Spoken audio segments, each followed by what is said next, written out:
Winter means a lot of work on a self-sufficient permaculture farm. It means pruning. This is our main orchard.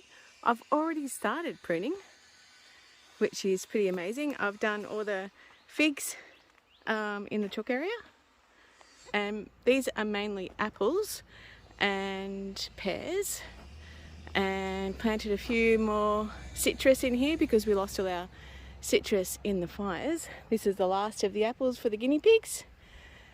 So my first job is to get rid of all of the leaves, and the whole point to get rid of all the leaves is because the ducks and the chooks make all these holes, which are ankle breakers, of course. Give them the chance to recover. Might fill them up, the really deep ones, with soil. This is all preparing for summer. We don't actually do a lot of work in the orchards in summer. It's mainly about harvesting, preserving, mowing and whippersnippering. So we do all our preparation in winter.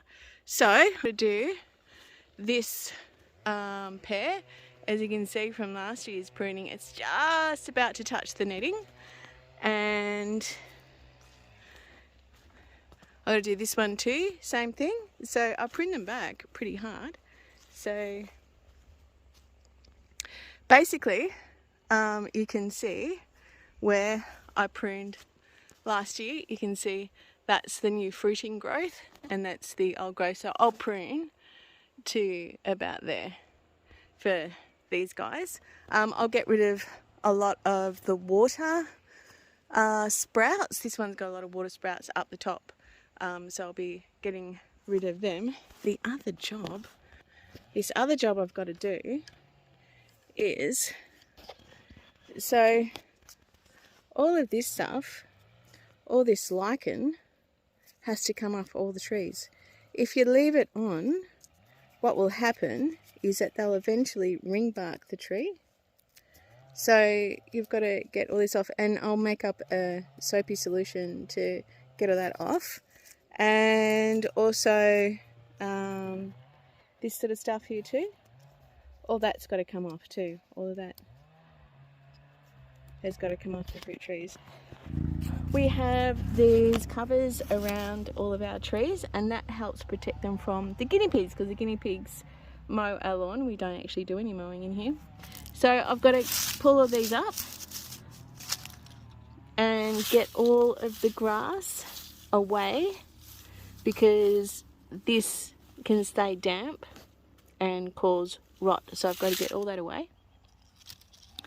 And we've also got a bit of mites. You can see here we've got the mites. Woolly aphids. So I've got to make a solution and spray all of them. I've done a lot of pruning already, and we've actually burnt the wood. We don't want the woolly mites to aphids to take over in summer. So we've actually burnt a lot of that wood, the prunings, and then I'm going to go through and spray again, and then I'm just going to keep spraying. I don't spray in summer because it's got an oil solution and we don't want to burn the trees, so I don't spray in summer. Autumn, winter and spring, it's not as effective in winter because they are a little bit dormant, but they're out of control at the moment, so I'm going to do it.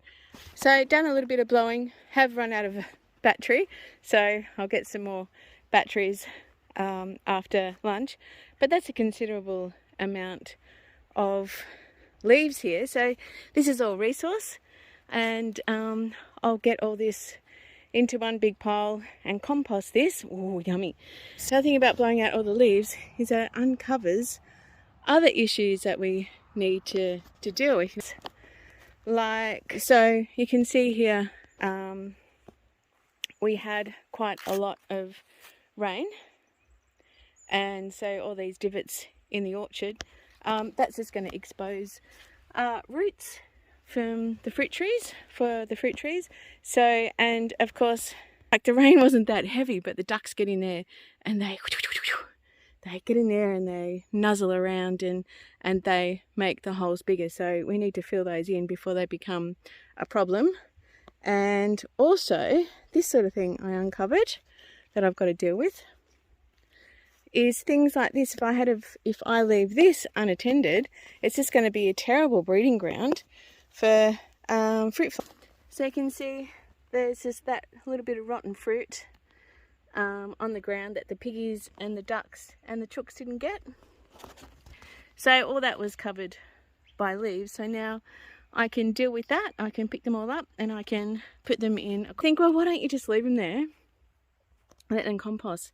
But because the thing is that there's hardly any carbon there, so it becomes too acidic, too anaerobic, and it's just a perfect breeding ground for fruit fly.